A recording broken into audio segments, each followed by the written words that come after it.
The shelter was eerily quiet that morning, except for the occasional bark echoing through the cold gray halls. Among rows of hopeful faces and wagging tails, one cage sat still and silent.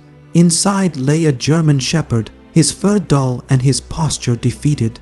He didn't rush to the bars like the others or bark for attention. He simply watched, his deep brown eyes reflecting a kind of sorrow that words couldn't express.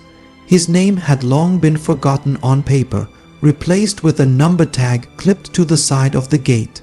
But the tag that stood out most was the handwritten one that read, $1 must go.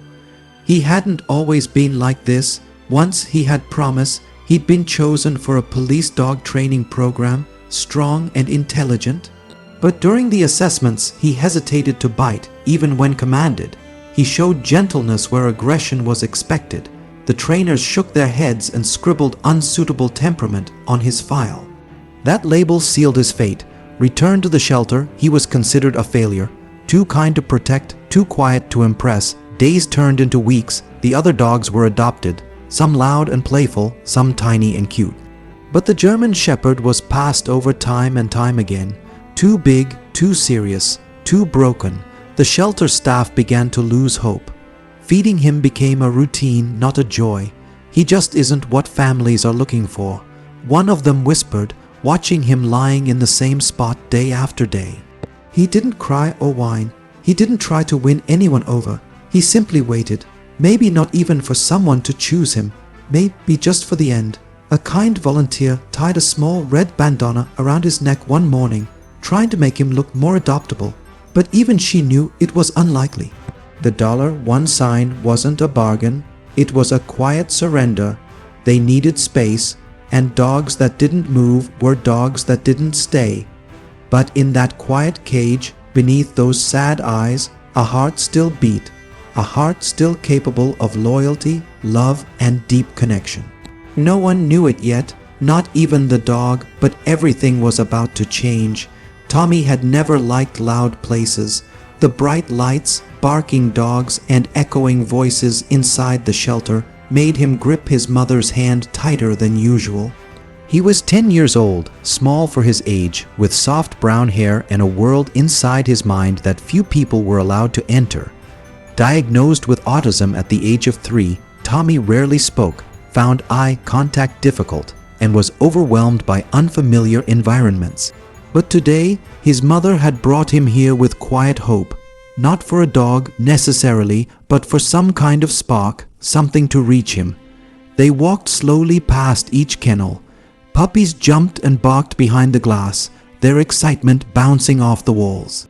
Tommy barely glanced at them. He didn't flinch, but he didn't engage either.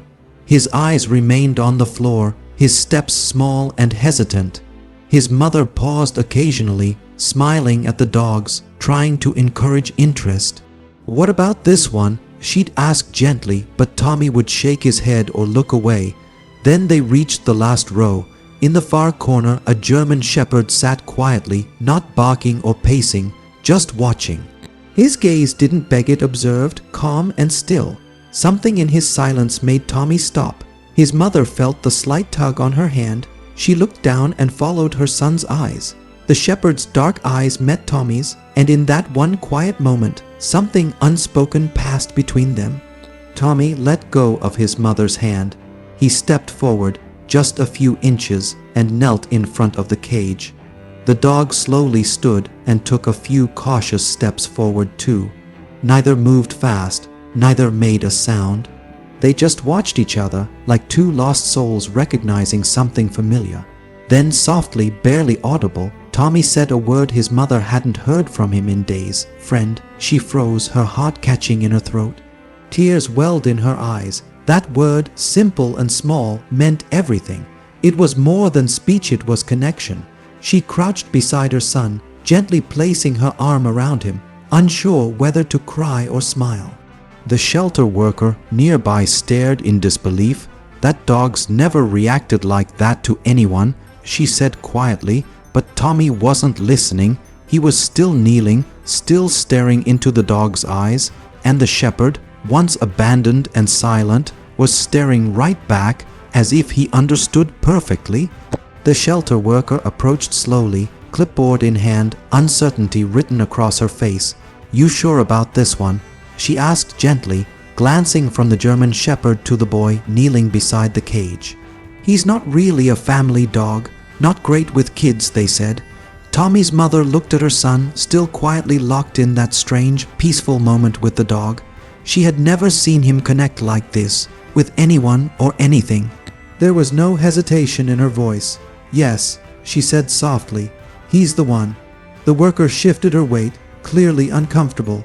"Well, he's been here a long time. Nobody's wanted him. He's got some issues, older than most, and honestly," she said, lowering her voice, "he's kind of shutting down." Tommy stood up slowly and turned toward his mother, his hand still reaching back to rest on the metal bars of the cage. "Can we take him home?" he asked, and this time his voice was louder, clearer. She blinked at him in disbelief. 2 full sentences, in public. Her hand trembled slightly as she reached into her purse and pulled out a worn, folded dollar bill. It was all she had in cash at the moment. She held it out to the shelter worker. "This is all you're asking for, right?" The woman hesitated for a moment, then looked at the boy's face, at the dog's gentle, waiting eyes. Slowly she nodded. "Yeah," she said. $1. The sound of the cage door unlocking felt like something sacred. The dog didn't rush out. He stepped forward cautiously, sniffing the air around Tommy before gently nudging his hand with his nose. Tommy laughed, an actual bright, boyish laugh, and it echoed through the shelter like a spark catching fire. Other people in the room had turned to watch now. No one said a word, but the mood had changed. The worker crouched to remove the dog's collar tag, handing it to Tommy. "He's all yours," she said with a soft smile. "Take good care of each other." Tommy nodded, his hand now firmly gripping the leash.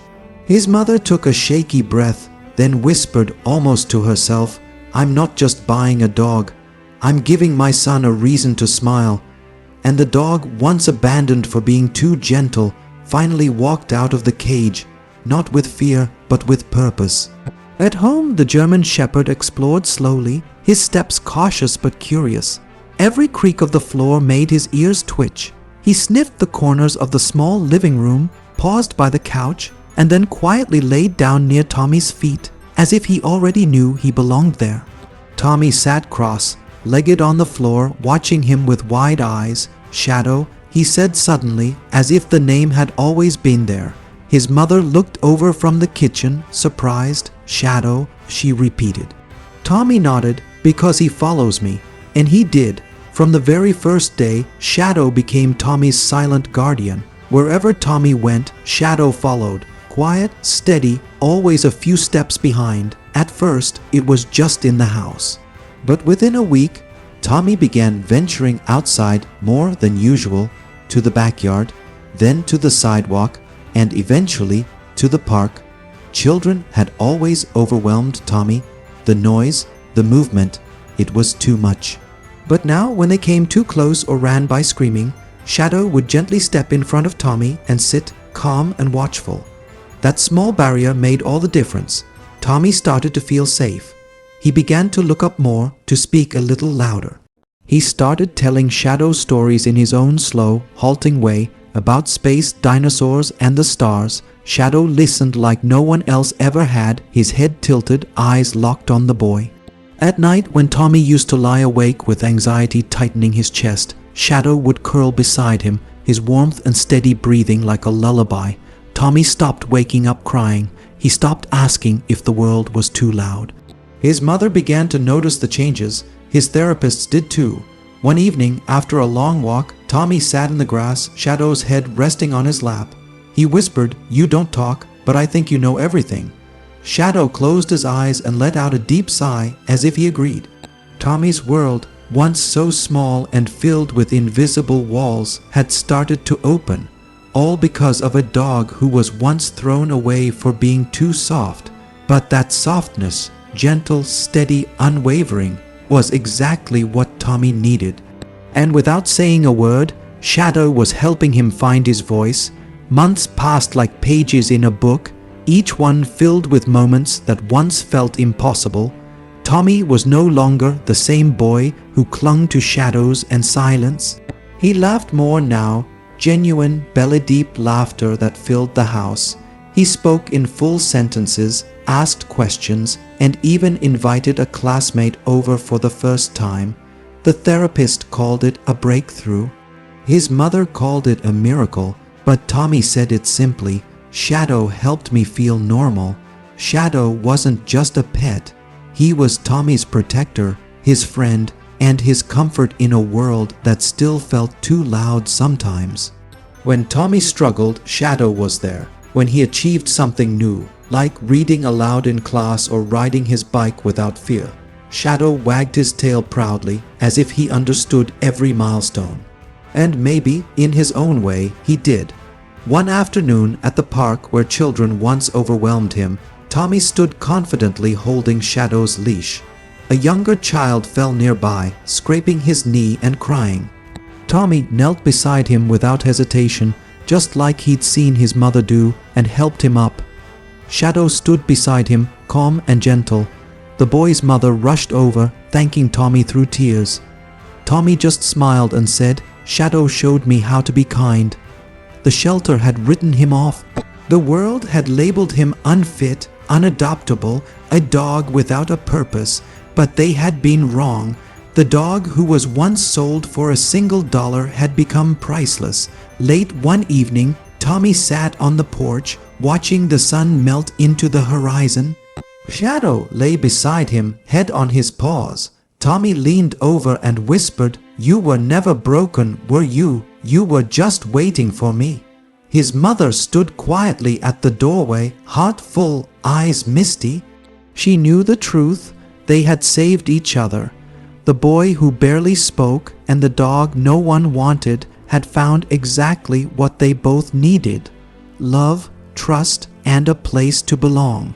And as the stars began to appear in the darkening sky, a gentle breeze carried the sounds of laughter and the soft rhythm of breathing, boy and dog side by side, proving that sometimes the world's throwaways are the ones who save it. This story was brought to you by Voice of the Wild, where every silent heart has a story worth telling.